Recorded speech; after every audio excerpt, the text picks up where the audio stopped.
जय हिंद प्यारे बच्चों। तो जैसा कि आप लोगों ने थंबनेल पे देखा होगा, बिल्कुल मैंने सही लिखा है। और ये जो अगला 10 मिनट में लगातार बोलने वाला हूँ, एक एक बात को जरा ध्यान से सोचना। और स्पेशली जो बच्चे एग्जाम अब देने वाले हैं, जो 2 मीटिंग में एग्जाम दे के आ चुके हैं या देने चले गए हैं या जिनका हो गया है, उनके लिए तो देखो, अब जैसा हो गया है वो हो गया है। लेकिन जो अब जाने वाले हैं, वो स्टूडेंट्स जो हैं, मेरी बात पर बहुत ध्यान से सोचिएगा, विचार करिएगा और अपना एग्जाम देने जाइएगा। अगर आपको लगे कि मैं जो एक एक बात बोल रहा हूँ वो सही है, तो मेरी चीज को फॉलो करिए। और अगर आपको लगता है कि इसमें कहीं भी कुछ भी गलत है, तो आप अपने मन से जो भी आपके दिल में है उस चीज को फॉलो करिएगा। देखिए, मेरा कर्म और मेरा धर्म है कि जो बच्चा मुझसे जुड़ा हुआ है, उसके माइंड में कोई गलत चीज ना आए, कोई गलत फहमी ना आए। क्योंकि 4 से 5 साल लगातार इस फील्ड में काम करने के बाद जो हमने एग्जाम्स को देखा है, जिस रूप से उसके रिजल्ट आए हैं, वो कहीं ना कहीं मैं वो एक्सपीरियंस आपके साथ शेयर करना चाहता हूँ। और ऐसी चीजें अक्सर बच्चे गलती करते हैं। मैं पहले वीडियोस इस बारे में नहीं बनाता था, लेकिन इस बार मैंने ये सोचा है कि कहीं भी बच्चा अगर हमारा गलती करेगा तो उसको वहां गलती करने से रोका जाए। सबसे पहली चीज आप ध्यान से सुनिएगा। जैसा कि आप लोगों ने अभी एयरफोर्स का आज 13 अक्टूबर को पहली शिफ्ट का जब पेपर छूटा, तो आपने देखा कि एनालिसिस हुए सभी चैनलों पे। और एनालिसिस में आपको बताया गया कि किस किस तरीके से पेपर हुआ। ठीक है, मैंने भी आपको इंग्लिश के बारे में बताया था किस तरीके से पेपर आया, और सभी बच्चों को पता चल चुका है। और पता चल ही जाता है कि पेपर का लेवल क्या रहा है। लेकिन क्वेश्चन यहां पर यह खड़ा होता है कि क्या 70 क्वेश्चंस इजी थे या 50 क्वेश्चंस इजी थे, या सिर्फ इंग्लिश का पार्ट जो था वो इजी था? क्या इंग्लिश में भी 20 के 20 क्वेश्चंस इजी थे, या एक या दो क्वेश्चन ऐसा था जो हमने नहीं पढ़ा, या जो टीचर्स के पास तो 20 आउट ऑफ 20 क्वेश्चन तो नहीं पहुंचे? अब मैं इस थोड़े से ट्रैप को आपको समझाता हूं कि यहां पर कहां फंसने वाली चीज है। ध्यान से सुनना, जो बच्चे गलती करते हैं वो ध्यान से सुनना। कितना डिफरेंस आएगा सिलेक्शन होने में और ना होने में। ठीक है, आप मेरे एनालिसिस को, अगर आपके दिल को टच कर जाए तो कमेंट बॉक्स में लिख के जरूर बताइए, और नहीं भी आपको लगता है गलत है तो वो भी बताइएगा। ठीक है, शायद मैं जो जिस तरफ कदम बढ़ा रहा हूं, अगर मुझे लगेगा कि ये चीज शायद मैं गलत बोल गया हूं, या मुझे लगता है ये गलत चीज हुई है, तो फिर मैं आगे उसको रोक दूंगा। बट अगर लगता है कि हाँ वास्तव में यही चीज है, तो आप उसको फॉलो करिएगा और मुझे कमेंट बॉक्स में अपना कमेंट जरूर छोड़िएगा। देखिए, सबसे पहले मैं इंग्लिश की बात कर देता हूं। मैंने आते ही आपको बोला था कि इंग्लिश का paper it was too easy. मतलब बहुत बहुत ज्यादा इजी मैंने इसको वर्ड लगा दिया था, तो इसका मतलब पहले जितना कभी नहीं आया उससे भी ज्यादा इजी रहा, क्योंकि कोई क्वेश्चन था ही नहीं जो परेशान कर रहा होगा। ठीक है, तो मैंने खुद ही बोल दिया था कि बहुत इजी है, इसमें कुछ बोलने की जरूरत नहीं है कि मैं ये कह दूं कि बच्चों ये पढ़ा हुआ आ गया, ऐसा आ गया। ठीक है, हजारों मैसेज सुबह से बच्चों के तब से लग चुके हैं कि सर पढ़ाया आपका आ गया, ये आ गया। लेकिन ठीक है, क्योंकि जब आप इतनी मेहनत कर लेते हो और पेपर लेवल इजी आ जाता है, तो फिर ज्यादा खुश होना बनता नहीं है। फिर लगता है कि ठीक है चलो, बस बच्चों को मिल रहा है, ये अच्छी चीज है। ठीक है, पहली चीज इंग्लिश में। लेकिन अब मैं इंग्लिश में भी ये कहना चाहता हूं कि दूसरी मीटिंग भी हो गई है। 20 क्वेश्चंस में गलती बच्चा पता है कहां करता है? ऐसा नहीं कि हर मीटिंग के 20 क्वेश्चन ही इजी होंगे। वो गड़बड़ क्या कर बैठेगा, उसको ये लगेगा कि यार एक दो मीटिंग में जब एनालिसिस हुआ तो वहां पता चला कि बहुत आसान थे क्वेश्चंस। कुछ मीटिंग में क्या होगा कि एक या दो क्वेश्चन जो है उठेगा भी, और शायद जो जिनके क्वेश्चन, देखिए हमारे पास 20 क्वेश्चन नहीं आए हैं, क्या पता 20 क्वेश्चन में से एक या दो क्वेश्चन ऐसा हो जो बच्चे से गलत हो गया हो। तो अब यहां एक एक दो दो नंबर की जंग होने वाली है। तो आपने क्या करना है अपनी मीटिंग में जाने पर? आपने सबसे पहले ये देखना कि जो 20 के 20 क्वेश्चन हैं क्या वो हैं उसी लेवल से हैं।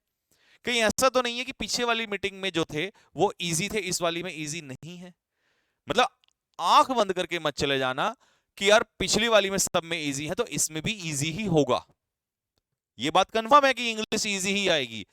बट 20 के 20 पे आप आंख बंद करके आंसर लगा दें, ये कहीं ना कहीं सोचने वाली बात है। आंखें खोल के रखनी है, क्योंकि देखिए अगर आपने वहां गलत आंसर लगाया तो गलत का मार्क्स तो आपको मिलने वाला नहीं है।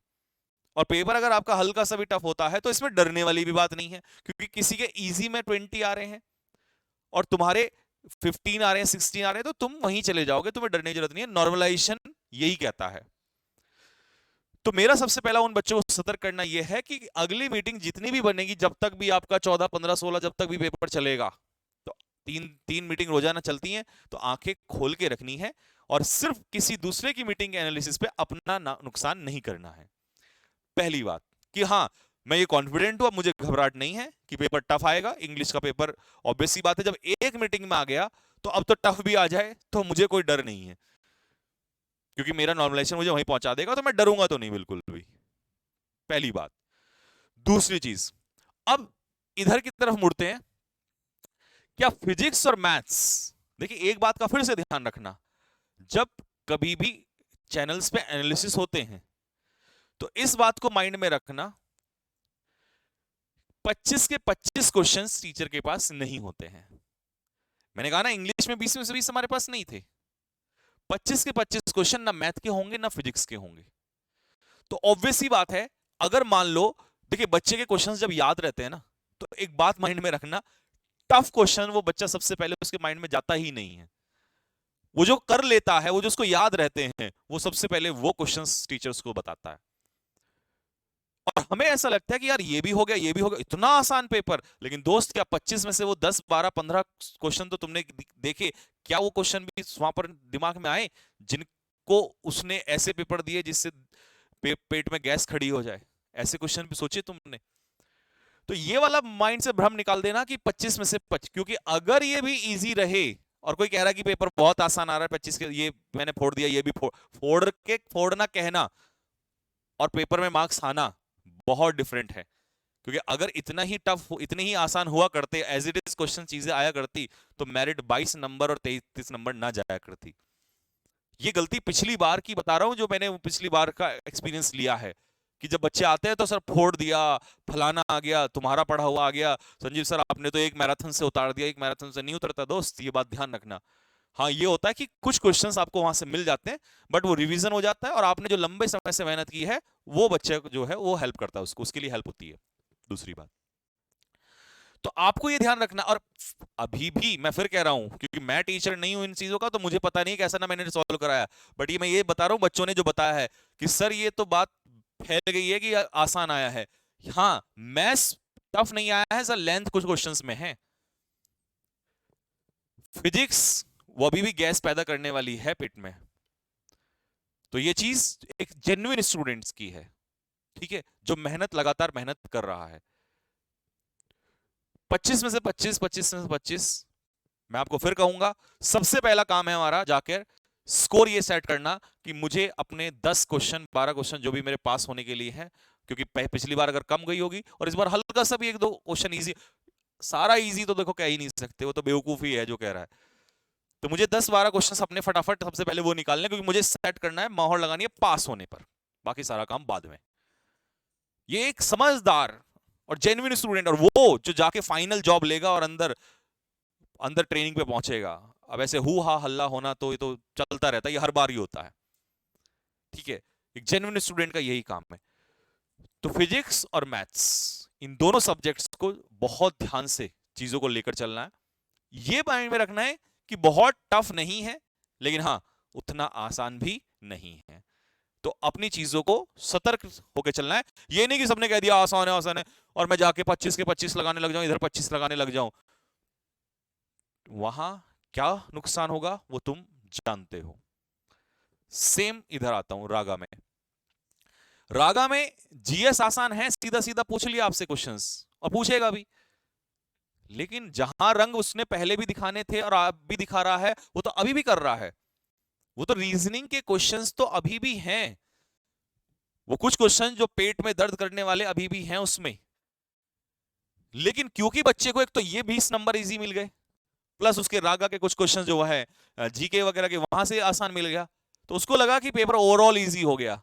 लेकिन जो इजी ये वाला पार्ट है और जो इजी तुम्हें लग रहा है वो तो सबके लिए इजी है।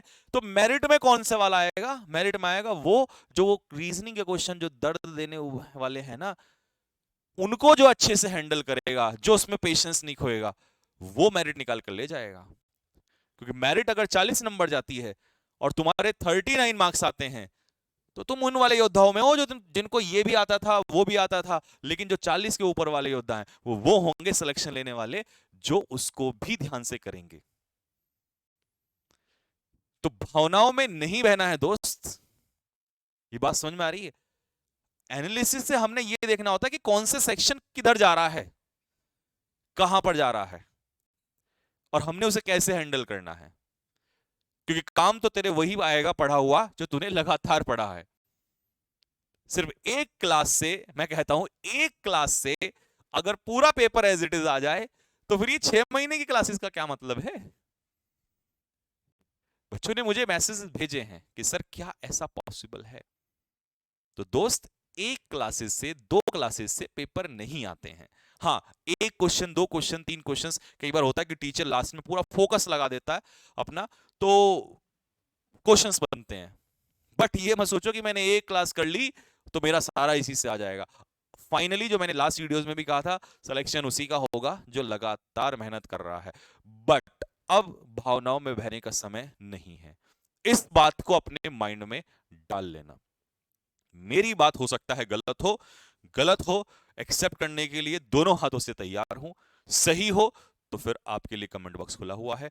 इतना ही रखूंगा, इससे ज्यादा नहीं बोलूंगा, अगली वीडियो में बोलूंगा। बस मुझे अभी जाने वाले बच्चों को यही समझाना था, और बाकी जिनका हो गया है उनसे मेरी हाथ जोड़ के रिक्वेस्ट है कि कमेंट बॉक्स में अपना ओपिनियन जरूर दीजिए। आपका ओपिनियन बहुत मैटर करने वाला है। जय हिंद।